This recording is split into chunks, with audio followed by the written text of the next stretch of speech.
أما بعد فإن أصدق الحديث كتاب الله وخير الهدي هدي محمد صلى الله عليه وسلم وشر الأمور محدثاتها وكل محدثة بدعة وكل بدعة ضلالة وكل ضلالة في النار.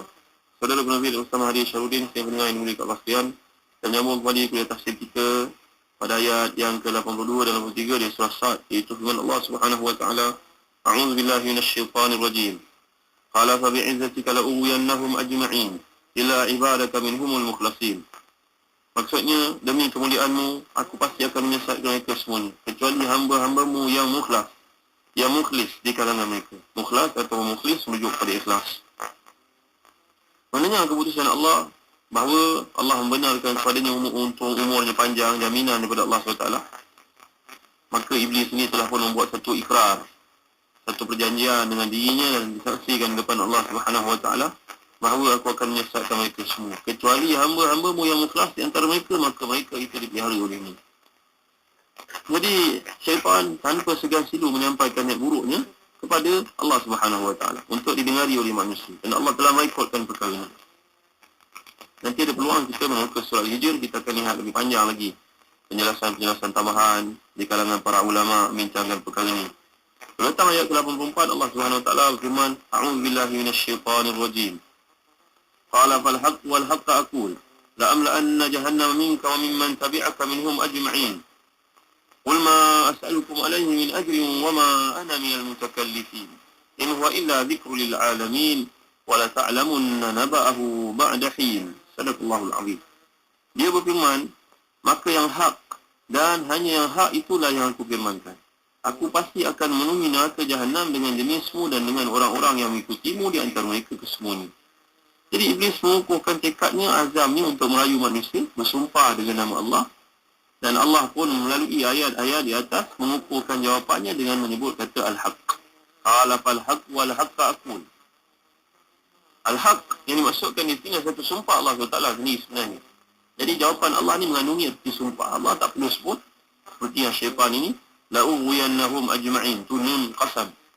Maknanya satu bentuk pengukuhan, taukid, merujuk kepada dengan benar-benar keazaman, tekad. Satu yang telah disematkan dengan jitunya dalam hati. Tapi ayat Allah SWT, Allah tak perlu sebut begitu. Kerana Allah SWT ni maha berkuasa, dan kata-katanya melebihi kata-kata makhluk. Makhluk perlu kepada berbagai benda untuk menjadi bukti. Allah SWT tidak begitu. Kata Zamakhsyari yang tafsirnya, jadi erti Allah SWT ni, Allah menyebut kata Al-Haq tanpa sumpah.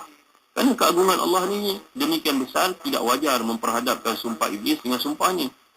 Tak sama Allah SWT dengan Iblis ni. Kata-kata dia tidak sama. Maka kalau Iblis perlu sumpah, Allah SWT tidak perlu. Cukup dengan menyebut kata Al-Haq yang mengandungi makna kepastian, yang pastinya tidak akan meleset, tanpa harus disertai dengan sumpah. Kerana itu, dalam ayat ini Allah Ta'ala lanjutkan, dan hanya yang hak itulah yang kufirmankan. Qala fal haqq wal haqqa aqul. Jadi maknanya dua kali disebutkan hak ni, satu dengan marfu', satu dengan mansub, adalah merujuk kepada satu yang confirm, satu yang telah pun tetap, yang tidak akan meleset, tidak akan tergantung sama sekali. Saudara dengar ini mulia Allah sekalian. Ini juga merupakan pandangan kebanyakan para ulama tafsir seperti Al-Biqai contohnya dalam Nazmul Durar. Jadi seakan-akan ayat ini, kata Al-Biqai, seakan-akan ayat ini Allah Ta'ala firman, maka yang benarlah sumpahku dan hanya kebenaran itu yang aku katakan, iaitu pastinya neraka jahanam ini akan dipenuhi oleh para peneraka dengan kamu dan juga di kalangan manusia. La'amla'anna jahannama minka. Minka ni dapat difahami dalam bentuk bahasa Arab, min ini ditab'id, merujuk sebahagian dari kalangan jenismu, iaitu jenis iblis, para peneraka dari jenis jin. Kita semua sedia maklum, di kalangan jin ada yang masuk syurga, iaitu jin yang taat kepada perintah Allah Subhanahu wa taala. Kalau kita pergi ke Mekah, ada sebuah masjid namanya Masjid Jin. Masjid Jin ni ada disebut oleh para ulama tafsir dalam surah Al-Jin dan surah Al-Ahqaf. Bahawa ini tempat ni pernah Nabi Muhammad SAW telah pun bawa seorang sahabat, telah dibuat satu lain bulatan keliling dengan berfirman kepadanya, wahai Abdullah, jangan kamu keluar dari tempat ini, bimbang nanti diganggu oleh golongan jin yang aku akan berdakwah kepadanya. Maka sahabat Muhammad Abdullah ini melihat Nabi SAW berdakwah dan turunlah kepulan awan ataupun asap yang mengelilingi Nabi. Dan sahabat ni juga berupaya melihat beberapa orang di kalangan seperti manusia, tapi sebenarnya jin berpakaian seperti laki-laki dari kalangan bangsa India. Dan rupanya pun macam dari kalangan itu juga datang ke arah Nabi, dan Nabi pun telah berdakwah kepada mereka. Kemudian Nabi pun pulang, wahai Abdullah, mereka ni menyusahkan aku. Banyak sangat permintaan yang menyusahkan aku. Jadi saudara pendengar ini boleh kapasian, kalau kita nak lihat perkara ini, kita boleh lihat sebagai contohnya dalam buku yang bertajuk Mekah, Sejarah dan Kelebihan. Mekah, Sejarah dan Kelebihan ni, dan pasangannya Madinah, Sejarah dan Kelebihan. Kedua-duanya ditulis oleh Dr. Abdul Basit bin Abdul Rahman, Hafizahullah. Buku ni, buku yang sangat baik. Bila kita nak pergi ke Mekah menunaikan ibadah haji ataupun umrah, eloklah baca kedua buku ni, Mekah dan Madinah. Dua buah buku yang bersaingan. Kita dapat faham, melihat bagaimana kedudukan masjid-masjid yang biasa dengan bergambar lagi. Kerana penulis juga telah berada di sana sekitar 20 tahun dan sering ke sana, maka pengalaman yang dilalui dengan bahan bacaan, dengan bukti-bukti dan lain yang sangat baik untuk menjadi bacaan kita. Hadiahkan kepada mereka yang nak pergi ke Tanah Suci. Lebih baik daripada hadiah wang ringgit, lebih baik daripada hadiah pakaian. Hadiah sebaik-baik hadiah adalah buku. Wa khairu jalisi zamani kitabu. Kata penyair, penjaga sebaik-baik teman itu zaman yang banyak kerosakannya, iaitu kitab. Jadi milikilah kitab yang tajuknya Mekah, Sejarah dan Kelebihan ini, dan Madinah, Sejarah dan Kelebihan. Dua buah buku. Saya punya ini boleh kapaskan, ini cerita tentang jin. Jadi ayat ni secara tegas menyatakan bahawa iblis pun akan dimasukkan ke neraka. Iblis yang kategorinya, iaitu la'amla'anna jahannama minka, kamu sendiri, wa mimman tabi'aka, dan di kalangan yang mengikut kamu, minhum ajma'in, dari kalangan mereka manusia, orang-orang yang ikutimu, di antara mereka kesemuanya akan masuk ke dalam neraka. Saudara pendengar ini boleh kapasian, ayat ini memberi gambaran kepada kita, kalau para pengikut masuk neraka, pemimpin lebih-lebih lagi wajar untuk masuk, bahkan akan memberi balasan lebih besar, seperti yang telah kita bincangkan sebelum ini, kisah mustakbirin dengan mustadhafin. Kemudian ayat yang ke-86 dan 87 setelah 88 sekaligus menamatkan bincangan kita dalam surah Sad ini. Qul ma as'alukum alaihi min ajrin wa ma ana minal mutakallifin. Katakanlah, aku tidak minta kepada kamu atas dakwah ini sedikit pun upah, dan bukanlah aku termasuk di kalangan orang yang mengada-adakan. Saya dengar ini boleh kapaskan, ini adalah merupakan satu penutup yang hebat tentang gambaran Nabi Muhammad SAW sebagai satu utusan. Aku tidak minta upah sedikit pun atas kerja dakwah ini, dan bukanlah aku termasuk orang yang mengada-ngadakan. In huwa illa zikrul lil alamin. Quran ini tidak lain hanyalah merupakan peringatan bagi sekalian alam. Wala ta'lamunna naba'ahu ba'da hin. Dan sungguhnya kamu akan mengetahui kebenaran berita Al-Quran ini beberapa waktu lagi. Jadi Allah berfirman mengingatkan, katakanlah wahai Muhammad kepada orang-orang musyrikun, aku tidak minta upah sedikit pun dari kerja yang kulakukan di masa hati kamu. Upah duit ke, upah harta ke, upah pangkat ke, upah kesenangan apa bentuknya pun sedikit pun aku tidak minta. Aku tidak minta risalah yang Allah pikulkan ke atasku ini, aku tidak minta tambahan daripadanya. Manailah apa yang Allah beri, melainkan apa yang diperintahkan kepadaku, aku laksanakan. Aku tidak menambah dan tidak mengurangi sedikit pun. Akan tapi yang aku minta adalah keridhaan Allah SWT dan kehidupan negeri akhirat. Saya ingin menunjukkan kasihan. Sufyan Al-Thawri pernah meriwayatkan dari Al-Amash dan juga Mansur, dari Abu Duha, dari Masruq radhiyallahu anhu majma'in. Dia berkata, kami pernah berjumpa dengan Abdullah bin Mas'ud. Lalu Allah berkata, wahai sekalian manusia, sesiapa yang mengetahui satu hendaklah dia mengatakannya, menyampaikannya. Barang siapa yang tidak mengetahui hendaklah dia mengatakan Allahu a'lam. Kerana termasuk pengetahuan adalah seorang mengatakan sesuatu yang ia tidak ketahui tentangnya, dia menyebut Allahu a'lam.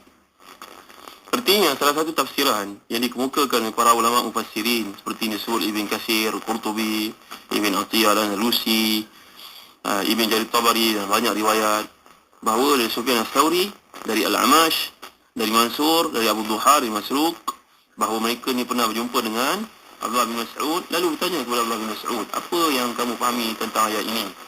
Jawapan Abdullah bin Mas'ud ni kita jangan lupa merupakan salah seorang sahabat yang unggul yang telah mengajar tafsir kepada tabi'in. Beliau ni kedudukannya dalam ilmu tafsir antara yang terhebat, seperti Abdullah bin Abbas juga. Maka Abdullah bin Mas'ud telah berkata bahawa aku mendengar Nabi Muhammad SAW mengajar ayat ini, Qul as'alukum alaihi min ajrin wa ma ana minal mutakallifin. Artinya, kalau kamu ditanya satu-satu benda yang kamu tidak tahu, janganlah mengelak untuk mengatakan, saya tidak tahu. Allahu a'lam, saya memang tidak tahu. Kerana saudara pendengar yang dimuliakan Allah sekalian, kita sebagai orang yang diberikan ilmu oleh Allah Subhanahu wa taala jangan merasa malu untuk mengatakan saya tidak tahu. Kerana Nabi sendiri telah diajar oleh Allah Subhanahu wa taala supaya qul ma as'alukum alaihi min ajrin wa ma ana minal mutakallifin. Mutakallifin ini perkataan takalluf. Takalluf ini kata para ulama tafsir, salah satu maksud yang dikehendaki, ciri-ciri takalluf ini, takalluf ialah membebankan diri dengan sesuatu yang tidak mudah. Ini kata para ulama tafsir, contohnya Al-Asfahani. Membebankan diri dengan sesuatu yang tidak mudah. Sebagai contohnya, orang tanya kita satu hukum, fatwa, kita memandai-mandai. Itu nama takalluf namanya. Setengah ulama menyebut ada 3 tanda orang yang takalluf ini. Mutakallifin ni, mutakallifun ni atau mutakallifin dalam ayat, dia ada tanda-tanda, ada petanda, ada petunjuk dia, ada indikator dia. Yang pertama, dia suka melawan orang yang lebih tinggi daripadanya. Yang kedua, dia mengimpikan satu benda yang mustahil diperolehi olehnya. Dan yang ketiga, orang yang takalluf ini suka menyampaikan benda yang dia tidak tahu. Memandai-mandai namanya. Jadi, saudara pendengar yang dimuliakan Allah sekalian, salah satu daripada tanda takalluf ini, kita menjawab benda yang kita tidak tahu. Ditanya soalan, kita tidak tahu, kita kata kita tidak tahu, saudara. Jangan rasa malu untuk mengatakan tidak tahu. Saudara tahu tak ada satu wasiat daripada Sayyidina Ali karamallahu wajhah dalam satu asar. Sayyidina Ali telah berkata, menjelaskan, aku pesan pada kamu 5 perkara. Kalau kamu menaiki unta sampai unta itu penat sekalipun, nescaya kamu tidak akan dapat ilmu yang aku nak berikan ini. Sayyidina Ali terkenal sebagai seorang faqih, sebagai seorang alim yang menjadi penasihat dan sering ditanya oleh Sayyidina Umar Khattab radhiyallahu anhu tentang keputusan-keputusan dalam fatwa. Sayyidina Ali dibesarkan dalam keluarga Nabi SAW. Beliau ni berkata, kata-kata sahabat ni kita panggil asar. Asar ni dia bukannya satu hadis, tapi lazimnya para sahabat ni dia belajar daripada Nabi SAW, maka kata-katanya itu most probably memanglah kata-kata yang diajar oleh Nabi Muhammad sallallahu alaihi wasallam. Maka aku belajar daripada Nabi dan aku nak sebut kepada kamu bahawa kamu amalkanlah perkara-perkara ini. Yang pertama, la yakhaful amdu illa dhanbah. Janganlah seorang kamu takut melainkan kepada dosa. Artinya takutlah kita kepada dosa kita.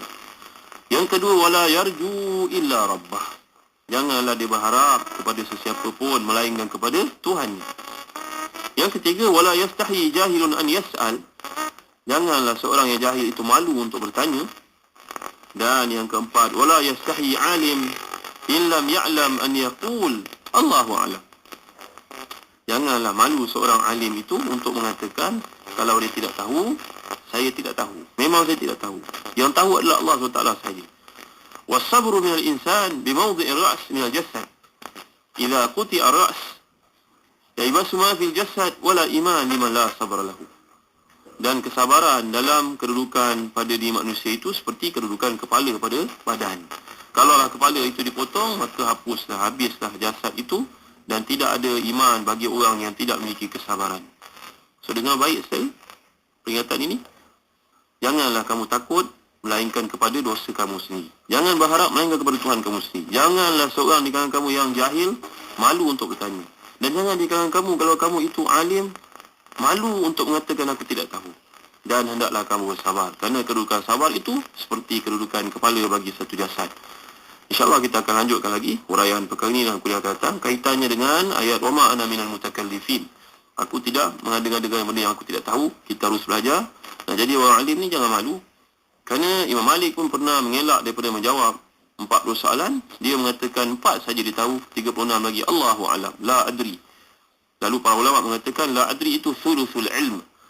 Bahawa la adri mengatakan aku tidak tahu adalah sepertiga daripada ilmu. InsyaAllah kita akan huraikan perkara ini dan kuliah akan datang dan sekaligus menamatkan tafsiran kita pada surah Sa'ad. Allahu a'lam wa sallallahu ala sayyidina Muhammad wa ala alihi wa sahbihi wa baraka wa sallam.